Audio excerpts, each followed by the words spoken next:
நல்லார் ஒருவர் உளரேல் அவர் பொருட்டு எல்லாருக்கும் பேயும் மழை அப்படின்னு சொல்கிறது உண்டு. அதாவது ஊர் உள்ள ஒருத்தர் 2 பேர் நல்லவங்க இருக்கிறதுனால தான் அப்பப்போ மழை பெய்யுதுங்க அப்படின்னு பொதுவாக சொல்லுவாங்க. ஆனால் சமீப காலமாக பார்த்தீங்கன்னாக்கா திடீர்னுட்டு நிறைய பேர் அட் அ டைமில் நல்லவங்களாக மாறிடுவாங்க போல் இருக்குது. அதனால் மழை வந்து கொட்டுன்னு கொட்டி தீர்த்துருது. இதனால தான் மாதத்துக்கு ஒருத்தர் 2 பேர் நல்லவங்களாக மாறினா போதும், மழை அப்பப்போ பேஞ்சா போதும் அப்படின்னு வேடிக்கை இப்போல்லாம் சொல்ல வேண்டியதாக இருக்குது.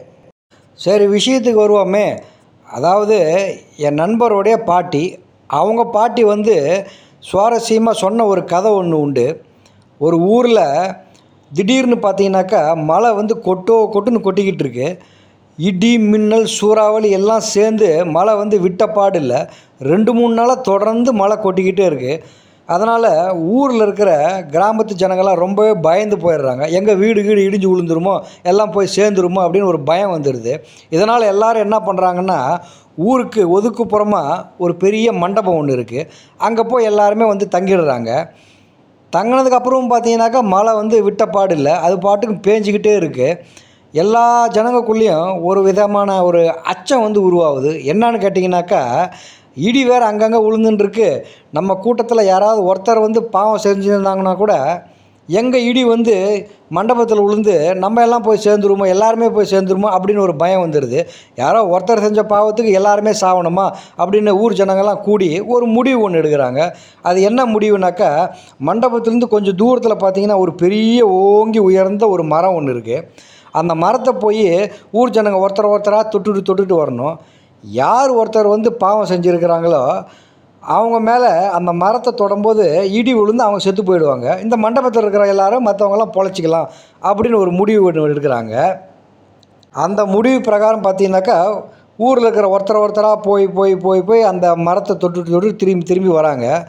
பார்த்தீங்கன்னாக்கா ஊர் உள்ள இருக்கிற எல்லாருமே தொட்டுட்டு வந்துடுறாங்க. கடைசியில் ஒரே ஒரு ஆசாமி தான் பாக்கி. அவர் பார்த்தீங்கன்னா 5 நடுங்கின்னு உட்காந்துட்டுருக்கிறாரு. ஐயோ, இந்த ஊர்லேயே அதிகமாக நம்ம தான் பாவம் செஞ்சோம் போல் இருக்குது, நம்ம தான் க்ளோஸ் அப்படின்னு நினச்சிட்டு பயந்துட்டுருக்கிறாரு. அதனால் வெளியில் போய் அந்த மரத்தை தொடறதுக்கே பயப்படுறாரு. ஆனால் ஊர் ஜனங்களாம் சும்மா இருப்பாங்களா?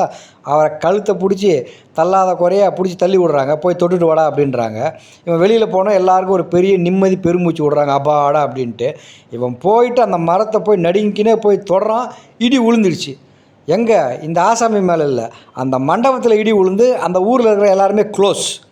இதனால் என்ன வந்து சொல்ல வரேன் அப்படின்னு கேட்டிங்கனாக்கா, அதாவது அந்த ஒரு ஆள் செஞ்ச நல்லதுனால தான் அந்த இடி வந்து பார்த்திங்கனாக்கா அந்த மண்டபத்தில் விழாமல் எல்லாரையும் காப்பாற்றிருக்கு.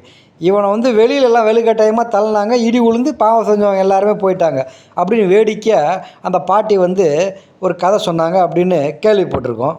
இதை எதுக்கு சொல்கிறேன்னா, அந்த ஒரு ஆளை காப்பாற்றுறதுக்காக தான் கடவுள் வந்து இடி வந்து அந்த மண்டபத்தில் விழாமல் இருக்கிற மாதிரி பார்த்துக்கிட்டு இருந்தார். அந்த ஒரு ஆளை வந்து இவங்களாம் வெளியில் தள்ளினாங்க. இடி விழுந்து மண்டபத்தில் இருக்கிற எல்லாருமே க்ளோஸ். இந்த காலத்தில் ஒரு ஆசாமி அதே மாதிரி ரோட்டில் நடந்து போய்கிட்டே இருந்தார். அப்போ எய்த்தாப்பில் மோட்டார் சைக்கிளில் வேகமாக ஒருத்தர் வந்து இவரை இடிச்சிட்டாரு. இடித்த வேகத்தில் பார்த்தீங்கன்னாக்கா நடந்து வந்து ஒரு கீழே விழுந்தார். சின்ன காயங்கள். அப்படியே ஏஞ்சி உதறிக்கிட்டு அவரை முறைச்சி பார்த்தார் மோட்டார் சைக்கிளை ஓட்டு வந்தவரை.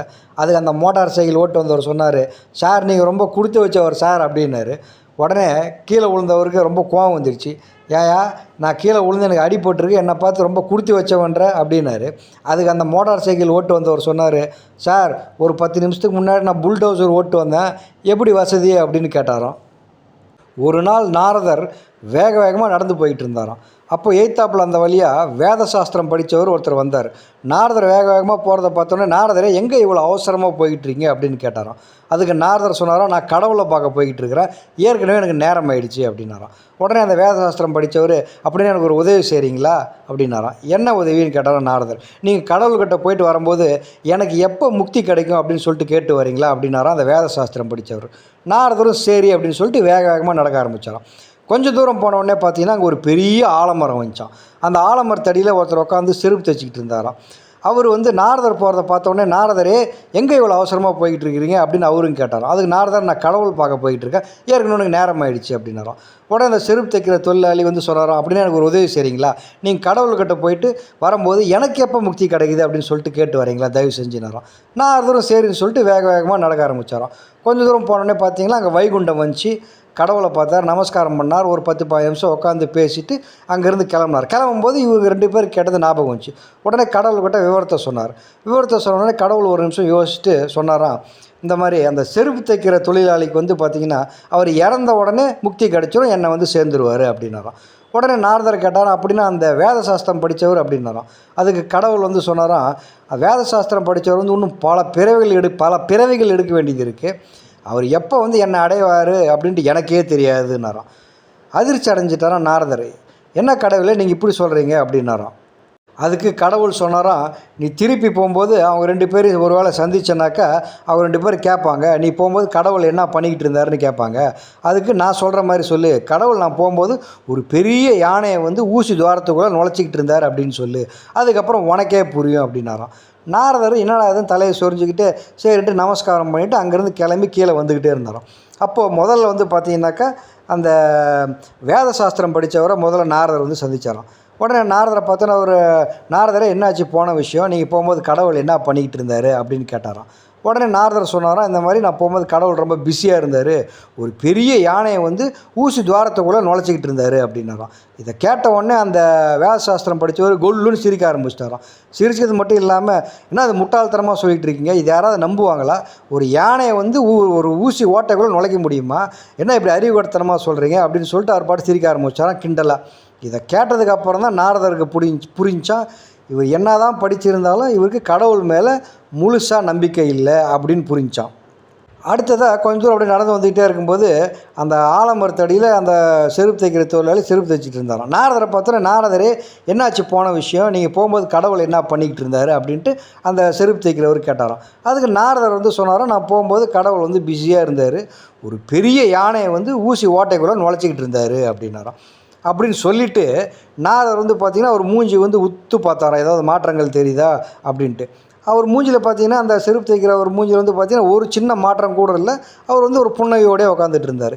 இதை பார்த்த உடனே நாரதருக்கு ஒரே பெரிய ஆச்சரியம் கேட்டாராம், என்ன செருப்பு தைக்கிறவர், நீங்கள் வந்து இந்த மாதிரி இதெல்லாம் போய் நம்பிக்கிட்டு இருக்கீங்க, இவ்வளோ பெரிய ஒரு யானையை வந்து யாராவது வந்து ஊசி துவாரத்துக்குள்ள நுழைக்க முடியுமா, இதெல்லாம் முட்டாள்தனமாக இல்லையா, எப்படி இதெல்லாம் வந்து நீங்கள் கேட்டு கம்முனே இருக்கிறீங்களே அப்படின்னாராம். அதுக்கு அந்த செருப்பு தைக்கிறவர் சொன்னாராம், இந்த பிரபஞ்சத்தையே படித்த கடவுள்னால அந்த யானை வந்து ஊசி துவாரத்துக்குள்ளெல்லாம் நுழைக்க முடியாதா, அவருக்கெல்லாம் அதெல்லாம் ஒரு சாதாரணமான விஷயம் அப்படின்னாராம். சொல்லிவிட்டு அப்புறம் மேலும் சொல்ல ஆரம்பித்தாராம், நான் வந்து எத்தனையோ நாள் இந்த ஆலமரத்தடியில் உட்காந்துட்டு செருப்பு தைச்சிக்கிட்டு இருக்கிறேன், எத்தனையோ விதைகள் விழுது, அந்த ஒவ்வொரு விதைக்குள்ளும் பார்த்திங்கன்னா ஒரு ஆலமரம் இருக்குது, ஒரு பெரிய ஆலமரமே ஒளிஞ்சிக்கிட்டு இருக்கும்போது இந்த பிரபஞ்சத்தையே படைத்த கடவுளால் வந்து ஒரு யானையை வந்து சாதாரண அந்த ஊசி ஓட்டைக்குள்ளே நுழைக்க முடியாதா அப்படின்னாராம். இதை கேட்டதுக்கப்புறம் தான் நாரதருக்கு புரிஞ்சான் கடவுள் சொன்ன அந்த வித்தியாசம், யாருக்கு முக்தி கிடைக்கும் யாருக்கு முக்தி கிடைக்காதுன்ட்டு. எவ்வளோ தான் படிச்சிருந்தாலும் அவருக்கு வந்து கடவுள் மேலே முழுசாக நம்பிக்கை இல்லை அந்த வேத சாஸ்திரம் படித்தவருக்கு. ஆனால் அந்த செருப்பு தைக்கிற கூலி தொழிலாளிக்கு கடவுள் மேலே ஒரு பரிபூர்ணமான நம்பிக்கை இருந்துச்சு, அவர் சொன்னதை வந்து அப்படியே நம்பினார். இதை கேட்டதுக்கப்புறம் நாரதருக்கு ஒரு தெளிவு பிரிஞ்சு அங்கேருந்து அவர் அப்படியே கிளம்பி போக ஆரம்பித்தார். இதெல்லாம் எதுக்கு பெரியவங்க சொல்கிறாங்க அப்படின்னு கேட்டிங்கனாக்கா, இந்த உலகம், இந்த பிரபஞ்சம், இந்த உலகத்துக்கு மேலே பார்த்திங்கன்னா எத்தனையோ கோள்கள் இந்த பிரபஞ்சத்தில் சுற்றிக்கிட்டு இருக்குது. ஸோ இயற்கை வந்து சக்தி வாய்ந்தது, இயற்கையை நம்ம வந்து முழுமையாக நம்பணும் அப்படிங்கிறதுக்காக தான் இந்த கதை. சரி, அது இருக்கட்டும். இந்த காலத்தில் பார்த்திங்கன்னா ரோட்டில் நாரதர் வந்து ஒரு நாள் நடந்து போயிட்டே இருந்தார். அப்போ எய்த்தாப்பில் ஒரு சின்ன பையன் வந்தான். அந்த பையனை பார்த்த உடனே கூப்பிட்டு நாரதர் கேட்டார், ஏன்டா தம்பி, ஒரு பெரிய யானையை வந்து ஒரு பானைக்குள்ளே கடவுளால் அடைக்க முடியுமா அப்படின்னு கேட்டார். அதுக்கு அந்த பையன் வந்து கொஞ்சம் கூட தயங்காமல் ஓ முடியுமே அப்படின்னா. நாரதருக்கு ஒரே ஆச்சரியமாக போச்சு, அதிசயமாக போச்சு. எப்படிடா சொல்கிற அப்படின்னாரு. அதுக்கு அந்த பையன் சொன்னால், அந்த பானையும் யானை அளவு பெருசாக இருக்கும் அப்படின்னா. ஒரு ஊரில் ஒரு ராஜா, அவர் வந்து பார்த்திங்கன்னா ஒரு நேர்மையான ஒரு அரசர். ஒரு நாள் அவர் வந்து அரசவையில் உட்காந்துக்கிட்டு இருக்கிறாரு. அப்போ அரசவையில் வந்து பார்த்திங்கன்னா அந்த ஓரமாக மந்திரி வந்து நின்றுட்டுருக்கிறத கவனிக்கிறாரு. மந்திரியை பார்த்தோன்னே இவர் கொஞ்சம் கோபம் வந்துடுது. ஏன்னா அவர் ஏதோ ஒரு ரூல்ஸை வந்து தவறுனதாக இவருக்கு வந்து செய்தி வந்திருக்கு ராஜாவுக்கு. உடனே மந்திரியை பக்கத்தில் கூப்பிட்றாரு. என்ன ஏதுன்னு சொல்லாமலே பலாருன்னு ஒரு அறை ஒன்று விடுறாரு மந்திரிக்கு. இதை வாங்கின உடனே மந்திரி வந்து திகைச்சு போய் நிற்கிறாரு. அரசவையில் எல்லோரும் அப்படியே பார்க்குறாங்க. இவருக்கு அவமானமாக போயிடுச்சு. ராஜாவை என்ன ஏதுன்னு கேட்க முடியுமா? உடனே மந்திரி அங்கேருந்து கொஞ்சம் தூரம் அப்படியே விலகி வராரு. நின்றுட்டு அப்படியே யோசிக்கிறாரு. யோசித்தவர் பக்கத்தில் இருக்கிறவரை பார்த்து இங்கே வாயா பக்கத்தில்னு கூப்பிட்றாரு. பக்கத்தில் அந்த ஆள் வந்தோடனே மந்திரி பலாருன்னு அந்த ஆளுக்கு ஒரு அறை ஒன்று விடுறாரு. அந்த ஆள் வந்து திகைச்சு போய் அப்படி நின்று பார்க்குறாரு. என்னடா நம்மளை மந்திரி அரைஞ்சிட்டாருன்னு மனசுக்குள்ள நினச்சிக்கிட்டு கம்முனே நிற்கிறாரு. கொஞ்ச நேரம் கழித்து அந்த மந்திரி வந்து அறை வாங்கின அந்த ஆளை கூப்பிட்டு, ஏயா நான் உன்னை அரைஞ்சனே என்ன ஏதுன்னு கேட்க மாட்டியா அப்படின்னாரு. அது இவர் சொன்னார், அரசர் உங்களை அரைஞ்சார், நீங்கள் என்ன அரைஞ்சிங்க, நான் போய் எப்படிங்க வந்து உங்கள்கிட்ட போய் கேட்க முடியும் ஏன் அரைஞ்சிங்கன்ட்டு, நீங்களாம் பெரிய ஆள் இல்லையா அப்படின்னாரு. அதுக்கு வந்து அந்த மந்திரி வந்து சொன்னாராம், யோ இது வந்து ஒரு விளையாட்டியா, அரசர் ஆரம்பித்து வச்சுருக்கிறாரு, நான் உனக்கு கொடுத்தேன், நீ சும்மா இருக்கலாமா அப்படின்னாராம். ஓ அப்படியா அப்படின்னு சொல்லிட்டு அந்த ஆள் அறை வாங்கினா கொஞ்சம் கொஞ்சம் அப்படியே வெளியில் போனாராம். போனோடனே அங்கே ஒரு ஆள் வந்துட்டு இருந்தார். அந்த ஆளை பக்கத்தில் விட்டு பலார்னு இவர் ஒரு அறை விட்டார். அவர் திகைச்சு போயிட்டார். என்னை அடிச்சிட்டே அப்படின்ட்டு கேட்காத குறையாக கேட்டார். விஷயத்த சொன்னார். ஓ அப்படியா அப்படின்னு சொல்லிட்டு அவர் போய் இன்னொருத்தர் அரைஞ்சார். இதே மாதிரி பார்த்தீங்கன்னா ஆறாக வந்து உழுந்துக்கிட்டே இருக்குது. அந்த பார்த்தீங்கன்னா நாள் முழுக்க அப்படியே கடந்து போகுது.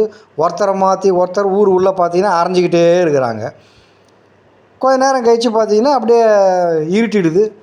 ஒரு 8-9 மணிக்கு அரசர் வந்து சாப்பிட்டுட்டு அப்படியே வந்து படுக்கையில் வந்து படுக்கிறாரு.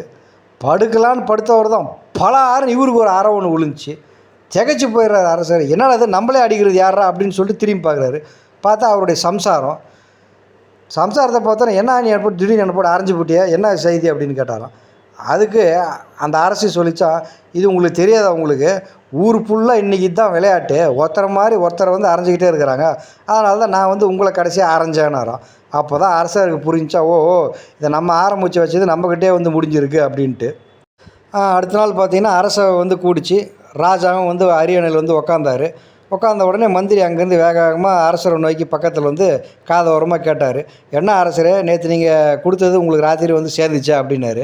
உடனே ராஜா வந்து சிரிச்சிக்கின்னு, எனக்கு தெரியும் இதெல்லாம் நீ பண்ண வேலையாக தான் இருக்கும்னு எனக்கு தெரியும் அப்படின்னு சொல்லிட்டு அந்த மந்திரியோடைய அந்த புத்திசாலித்தனத்தை நினச்சி சிரித்தாராம்.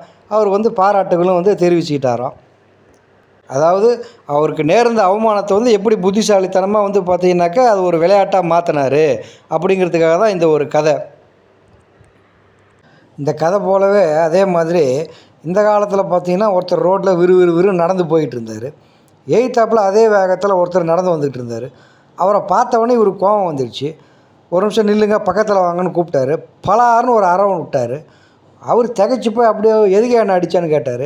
அதுக்கு அடித்தவர் சொன்னார், ஏன் ஒரு 6 மாதத்துக்கு முன்னே என்ன தேவாங்கன்னு சொன்னியே ஞாபகம் இருக்கா, அதுக்கு தான் ஏன் அடித்தேன் அப்படின்னாரு. அதுக்கு அரை வாங்கினவர், 6 மாதத்துக்கு முன்னே தேவாங்கன்னு சொன்னதுக்கு இன்றைக்கி ஏன் என்ன அடித்தேன் அப்படின்னு கேட்டார்.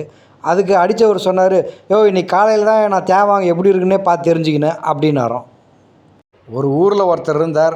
அவர் பார்த்தீங்கன்னா தன் வீட்டு திண்ணையில் ரொம்ப கவலையோடு உக்காந்துக்கிட்டு கன்னத்தில் கை வச்சுக்கிட்டு வரவங்க போகிறவங்களாம் வெறிச்சு பார்த்துக்கிட்டு இருந்தார். அப்போ அந்த வழியாக ஒருத்தர் நடந்து வந்துக்கிட்டே இருந்தார். அவர் வந்து இவரை கவனிச்சிட்டார் கவலையோடு உக்காந்துட்டு இருக்கிறத. உடனே பக்கத்தில் வந்தார். என்ன சார் விஷயம், ரொம்ப கவலையோடு உக்காந்துக்கிட்டு இருக்கீங்களே அப்படின்னாரு. அதுக்கு இவர் அதை ஏன் சார் கேட்குறீங்க அப்படின்னு ரொம்ப நொந்துக்கிட்டார். உடனே வந்தவர் கேட்டார், சார் சந்தோஷமாக இருக்கணும் சார், இப்போ நான்லாம் பாருங்கள் எனக்கு 2 சம்சாரம், எவ்வளோ சந்தோஷமாக இருக்கும் பாருங்கள் அப்படின்னாராம்.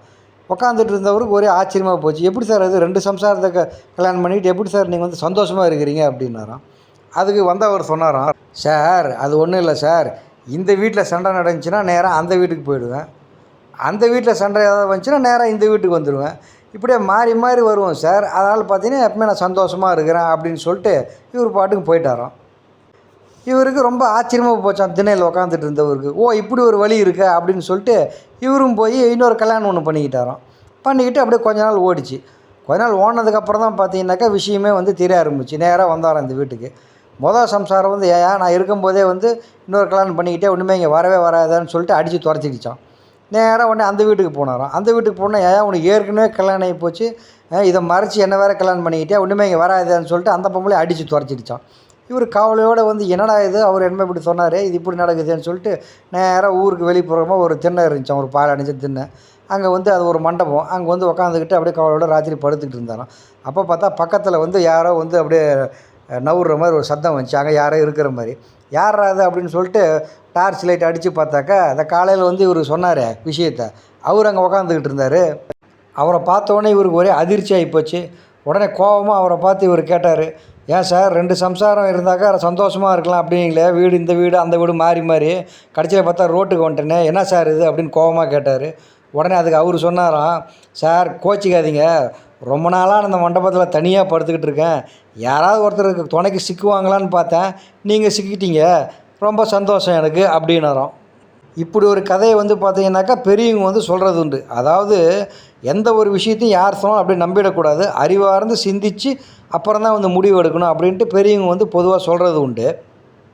அதே மாதிரி பார்த்திங்கன்னா, இந்த காலத்து ஆசாமி ஒருத்தர், அவருக்கு 2 சம்சாரம். அவர் ஏதோ ஒரு மனக்கவலையோட வயக்காட்டு ஓரமாக நடந்து போய்க்கிட்டே இருந்தார். எதுத்தாப்புல பார்த்தீங்கன்னாக்கா, பக்கத்து வயக்காட்டில் எதுத்தாப்புல விறுவிறுன்னு ஒருத்தர் நடந்து வந்துக்கிட்டு இருந்தார். அவரை பார்த்த உடனே இவர்கிட்ட ஏதாவது விஷயம் இருக்குமா அப்படின்னு நிறுத்தி, சார் இந்த மாதிரி எனக்கு வந்து 2 சம்சாரம், டெய்லி பிரச்சனையாக இருக்குது. இதை பற்றி என்ன சார் நினைக்கிறீங்க? இதுலேருந்து எப்படி சார் வெளில வருது? ஏதோ ஒரு ஐடியா சொல்லுங்கள் அப்படின்னு கேட்டாராம். அதுக்கு அவர் சொன்னாராம், சார் இந்த 2 சம்சார கதைலாம் எனக்கு தெரியாது சார் அப்படின்னாராம். ஏன் சார் அப்படின்னாராம். ஏன்னா எனக்கு 3 சம்சாரம் அப்படின்னு சொல்லிட்டு அவர் பாட்டுக்கு விறுவிறுன்னு நடந்து போயிட்டாராம்.